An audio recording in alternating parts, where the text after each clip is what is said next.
Hello and welcome. My name is Taylor Darcy with Think Legal, where I help you create the business of your dreams. If you're new here, welcome. Please leave your name and where you're from in the comments, and I look forward to getting to know you and helping you with your business. I am a California licensed attorney, and I work with small businesses, startups, medium-sized businesses to help them grow and develop through legal ways, and also to help them, think outside and make sure they're getting the help that they need, so on and so forth. So the important thing to remember before you're starting an LLC is that once you've started an LLC, one of the important things I should say, once you've started an LLC, you're an official business entity. Now, a LLC is something that you start and that you have to maintain, and it only really truly exists on paper. So you have to keep that in mind, is that you don't have the exact same rights as a person as you do when you're an LLC. So keep that in mind when you're thinking about what you're doing and how you're doing it. Make sure that you're doing things that are complying with the law, because now it's no longer just about you as an individual, it's about you as a business. So the first thing that you want to do is do a quick review of business starting requirements in your state. If you have an attorney that's doing it for you, that's they should be your go-to person to answer your questions and make sure you're getting the help that you need, the legal help that you need. But if you're doing it by yourself, remember that it's important to pay attention to the details, because just because you may not be an attorney or just because you may not be a business owner doesn't give you an excuse why you shouldn't follow the business formalities, the business things that you need to do to run your business, to run your LLC. The next thing that I would highly recommend is doing you can go to the USPTO, or the United States Patent and Trademark Office, and find out if your business name has been registered prior to starting your business name. Now, in some instances, this won't matter, right? If you're just doing a single member LLC to hold real property, having a trademark is unlikely. You just don't need it, generally speaking. If you're planning on building a huge brand, or a brand that could be nationally recognized, or that you need, think Coke, Pepsi, Apple, Nike, these different companies that build a brand, then you definitely want to check your YouTube or your trademark filings, or hire the attorney to do it for you, whatever you want. And make sure that it's not registered, so you don't get through the process of getting your LLC set up, and then you want to get your trademark done, and then you realize, or you find out that you can't do it because someone's already got a similar trademark name for it, or it just doesn't work for whatever reason. So that's something that you want to consider depending on the type of company or the LLC that you're going to start. One of the things that I see fairly common is do some market research. Find out if there is a market for your service. So many people think of a great idea, which I'm not suggesting that it's not a great idea, but the idea is that even if it's a great idea, if there's no market, or rather a very small market for it, you might not be able to get very far with it, because there won't be enough people to cater to your base, or to cater to and to get enough clients or customers. But on the flip side of that, say there's you have to be prepared for some crazy amount of competition if you're trying to get into the beverage market, or into the bread market, or anything that has already existing competition in it.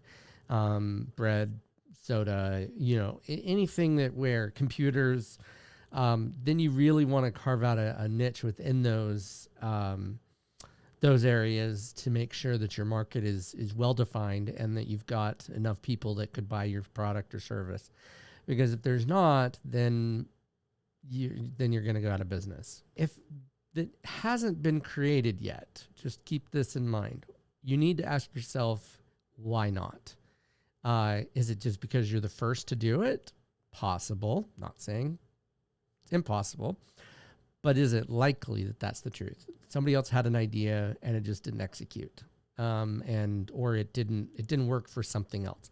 So you really want to kind of step on the shoulders of the people that have gone before you and really dig into, is there a market for your company? If so, will it be able to sustain you? If there's not enough people to sustain you, then it doesn't matter how good your product is. If it's so small, then you're just running the risk of being frustrated at lack of sales, not because your product is bad, but because you just don't have enough people. There might not be enough people that need it. So you really want to look at your total market availability to make sure that you've got a good handle on who could possibly purchase your product or service. The next thing that you're going to want to do is review your tax situation in your state.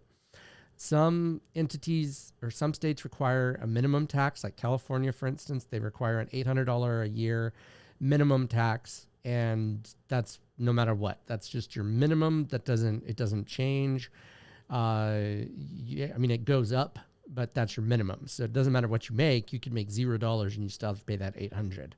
So keep that in mind when you're starting, before you're starting, that your tax consequences in your state are important, and make sure to look those up. In California, it's the Franchise Tax Board is the collector of those taxes. And so make sure that you're getting full information so that you're making your decisions based upon everything instead of based on internet speak, right? There's a lot of people out there that are, business startup gurus, and, they'll start your business for you. And that's fine and all, but sometimes they don't do it correctly, or sometimes they don't think about these issues that you may have before you start, and they'll just sell you a product because it's good for them, not necessarily that's what you need, or not necessarily because that's what's good for you, right? So there's need and good. And so they'll just be like, yeah, sure, I'll sell you this, even though they won't talk with you through the pros and the cons like I'm doing right now. You really want to make sure that you're listening to multiple people and giving them, enough detail to help you make a decision, but not so much detail that you're risking them. More likely than not, they're not going to steal your idea. Last and certainly not least, this is probably the most important one. Are you ready to be your own business owner? And some of you that have been running as a sole proprietor are now moving to a LLC. You're well aware of the consequences of running your own business. If you have not run your own business for a while, you need to be aware of the fact that you may be wearing a lot of hats for a long period of time. You may be your own marketing department, your own accounting department, all of these things. Now, is it better to outsource those things? Absolutely. And I highly recommend them to outsource as much as possible so that you can concentrate on growing your business. But the reality is, until you got money, you got time, and that time should be spent building your brand and building your name and doing those things like your accounting and all of the things that you need to do. Okay. So the best case scenario is you spend the money, you have a marketing person, you spend the money, you have an accountant, you spend the money, you have a lawyer. Two that I would always recommend paying money for is your accountant and lawyer. Those are your two that if you have to scrimp on your marketing and find a different way for a while, a low cost, low budget way of marketing yourself, do that, for a little while you pay for your professional services. The reason why is because if you market incorrectly, it could cause legal problems. But if you do something legally incorrectly, it will definitely cause legal problems, right? So a maybe should not be where your money spending is at. A definite should be where your money should spend at. Same thing as with CPA. Strongly recommend always having a good CPA that can manage your taxes. Bookkeeper is another option that can manage your books so that you're getting accurate financial data to make decisions. And the most successful businesses that I know are the ones that use financial data to make their decisions. And, that's hard to do if you're doing everything. And trust me, I know I do almost everything. And the reality is that you want to make sure you're spending the time doing what makes you money. And that's why it's so important to offload your most important things as quickly as possible to those that can do it as efficiently and as professionally as possible. Those are not areas that you want to scrimp or save on. And I know you're going to say, well, of course he's going to say that. He's biased. He's an attorney. But I'm not saying that because I'm an attorney. I'm saying it, I mean, I kind of am, but not for the reason that you're thinking. Not because it gives me any benefit to it. I'm telling you this because of the benefit that it gives to you. People that don't do their, take their legal matters seriously or take their accounting matters seriously usually end up in a significantly worse situation than those who do take it seriously. So these are all considerations that you need to make. Are you in it to win it, long haul, or are you just in it to get through to the next thing? Because there's a big difference between those two types of people. If you've gotten value out of this video, please hit subscribe and like. I look forward to talking with you soon, and we'll see you tomorrow. Have a great one.